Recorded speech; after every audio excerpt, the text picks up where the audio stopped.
मोठ्या गुन्ह्यामध्ये आपण नार्को टेस्ट किंवा ब्रेन मॅपिंग हे शब्द ऐकतो, पण आता हे शब्द थेट राजकारणात घुमताना दिसत आहेत. कारण मनोज जरांगे पाटील आणि धनंजय मुंडे यांच्यातील आरोप प्रत्यारोपांनी महाराष्ट्राचं राजकीय वातावरण अक्षरशः ढवळून निघालंय. मनोज जरांगे पाटील यांनी नुकतंच विधान केलंय, माझा जीव घेण्यासाठी धनंजय मुंडे यांनी षडयंत्र रचले. हे आरोप ऐकल्यानंतर मुंडे यांनी तात्काळ पत्रकार परिषद घेतली आणि म्हटलं, हे आरोप खोटे आहेत, प्रकरण सीबीआयकडे द्या, माझी ब्रेन मॅपिंग आणि नार्को टेस्ट घ्या, पण सोबत जरांगे पाटलांचीही घ्या. त्यावर जरांगे पाटलांनी प्रत्युत्तर दिलं, मी तयार आहे, वाटल्यास न्यायालयाची परवानगी घेतो. आता प्रश्न असा, या दोघांकडूनही जी नार्को टेस्ट आणि ब्रेन मॅपिंगचं आव्हान दिलं जातंय ती टेस्ट नेमकी आहे तरी काय? नार्को टेस्ट म्हणजे अशी प्रक्रिया जिथे व्यक्तीला सोडियम पेंटोनॉल नावाचं औषध देतात आणि औषधामुळे माणूस सेमी कॉन्शियस स्टेट मध्ये जातो, म्हणजेच अर्धवट झोप आणि अर्धवट जागेपणा. या अवस्थेत तो माणूस खोटं बोलू शकत नाही असं मानलं जातं आणि त्याच्याकडून सत्य बाहेर येईल अशी अपेक्षा असते.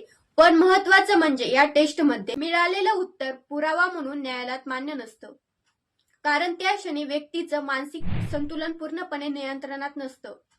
मॅपिंग म्हणजे माणसाच्या इलेक्ट्रिकल ऍक्टिव्हिटी मोजण्याची प्रक्रिया. एखादा गुन्हा किंवा जागा किंवा प्रसंग दाखवला की मेंदूत निर्माण होणाऱ्या प्रतिक्रिया किंवा त्या स्कॅनरद्वारे रेकॉर्ड केल्या जातात. जर मेंदूतील ती घटना ओळखीची वाटली तर विशिष्ट वेव्ह पॅटर्न्स दिसतात, म्हणजेच माणूस काहीतरी लपवत आहे हे समजण्याचा हा वैज्ञानिक प्रकल्प असतो. पण ही टेस्ट सत्य सिद्ध करत नाही, संकेत देते. आता सगळ्यात महत्वाचा मुद्दा, या टेस्टसाठी स्वतःची संमती आणि न्यायालयाची परवानगी दोन्ही आवश्यक असतात. म्हणजेच कुणावरही जबरदस्तीने नार्को किंवा ब्रेन मॅपिंग टेस्ट करता येत नाही. सुप्रीम कोर्टाने 2010 मध्ये स्पष्ट केले, या टेस्ट फक्त संशयिताच्या परवानगीनेच करता येतात.